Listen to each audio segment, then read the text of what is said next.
State of the Trump presidency. My reported monologues rely often on my making lots of calls. On this topic, I almost never need to make any calls because people call me.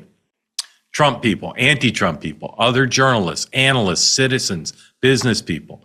Everybody is fascinated always with what's the state of the American presidency, whoever's president at any given moment, how are they doing? What are their political prospects? And when you've got a lame duck president, and Donald Trump's a lame duck by definition, he's not running again, it's a different calculus. But this president, kind of like Bill Clinton, is never done fighting, is never done trying to squeeze every drop, every moment out of his presidency. And so with almost a year into this second term, people are wondering, how is it going? And of course, Donald Trump's wondering that too. So I'm going to tell you today what I think is the snapshot of this moment in Donald Trump's presidency. And then what does that mean for what's next up as he approaches the holidays and then the State of the Union address, and then not too long after that, the midterm elections. What is up with Donald Trump's presidency? Now, if you watch cable news or you go on social media, a lot of the conversation, because this is the nature of our discourse, the loudest and angriest voices on the national town square are going to give you two portrayals. One is Trump's cooked. His presidency's over. Every death-defying act he's executed in the past has now failed, and he's done politically. And of course, you know, they'd say it's like Houdini escapes from, the straitjacket in the fish tank only so many times, and eventually he drowns. And then Trump himself and the people around Trump will tell you, most successful president of all time. My North Star on questions like that is from Haley Barbour, also a very smart person about American politics, was the head of the Republican Party and then governor of Mississippi. And one of the things he says is, nothing in politics is ever as good or as bad as it seems. So Trump is not the best president of all time, but nor is he done and dusted politically, even though he is in a rough patch. And there's no doubt he is. Every public poll that's come out of late is a problem for him. We'll talk about that in a minute. Every Republican who's on the ballot next year is concerned, maybe not everyone, but most of them. Plenty of, not hard for me to reach a House Republican candidate or office holder who's worried about what the climate will be like next year. And what's at stake is certainly who's going to control the House of Representatives, but it's also maybe who controls the Senate. That's still a heavy lift for the Democrats. But it's also just about power in Washington and what Donald Trump can get done between now and the midterms and the new Congress. On the left, though, it's Groundhog Day. They've been predicting the political demise of Donald Trump for a decade, that he wouldn't win the Republican nomination after insulting the John McCain and the Pope and the Access Hollywood tape. And then, of course, in his first term, and then after he left office, just constant predictions. And smart people in politics and media say, never again, never going to predict that Donald Trump is done. But then there's the others who do predict it. Here's a headline from The Atlantic magazine by Jonathan Lemire, who covers the White House for The Atlantic. This is A1, please. And this is relatively restrained by the standards of the genre. The Trump steamroller is broken, the headline goes. Infighting, bad polls, party divisions, midterm fears, it's all back. And what Lemire says is it's just like the first term, where, of course, Trump didn't win re-election. He was on Morning Joe, where he appears regularly on Thursday morning. And here's how Jonathan Lemire described his view, representing the good folks at MS Now, of the Trump presidency. This is S4, please. Power. And with the help of Project 2025 and other matters, they came back with a game plan and experience to how to use the levers of government, the levers of power. And they did. They were a steamroller on nearly every issue for months. But that has really changed. We saw the voters deliver their verdict at the election a couple of weeks ago. We tick through the polls, getting worse for the president by the day. There's a real sense that he is distracted. He's lost focus. He is thinking about things like the East Wing rather than driving down prices. Even there's a hallmark of Trump 1.0, the first term, a lot of chaos and infighting. That started up again. We've had a Robert F. Kennedy Jr. versus Susie Wiles feud in recent days.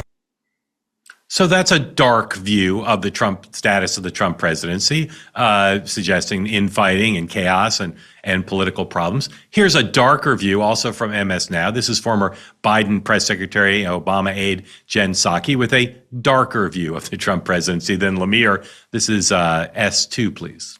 Every day, Trump seems to get more and more unpopular, more politically isolated, and more reliant on the handful of sycophants he has left who are still willing to abuse their power on his behalf.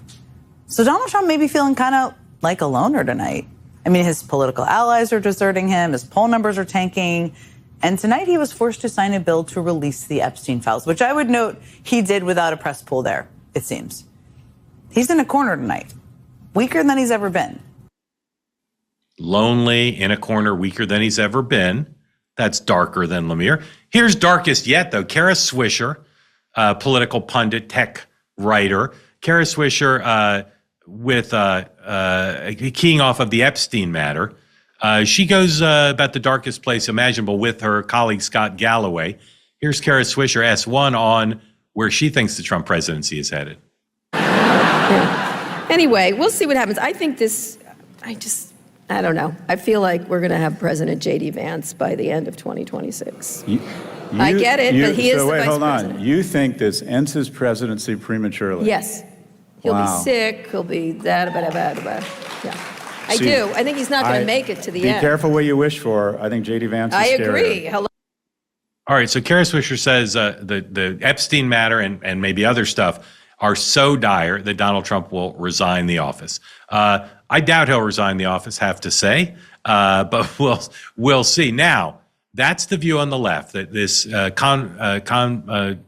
confluence of all these events have left Donald Trump weaker than he's ever been, and they don't see any escape. They think he's cornered. Now, if you think, though, that this snapshot view is just a view of the left, think again. Fox News did a big poll this week, and the numbers for the president, including and especially on the economy, the number one issue for voters, is in fact quite grim.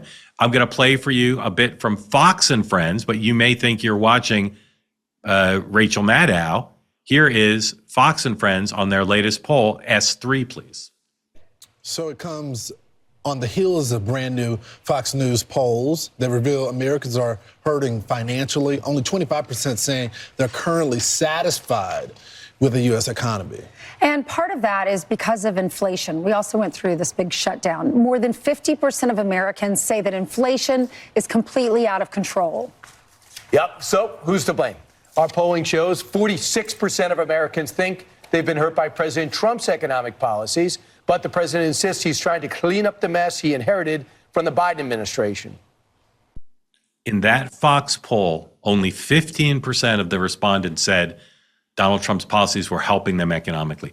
That's brutal. And again, it's not a partisan thing. It's not an MS Now thing or a CNN thing or a New York Times thing to say.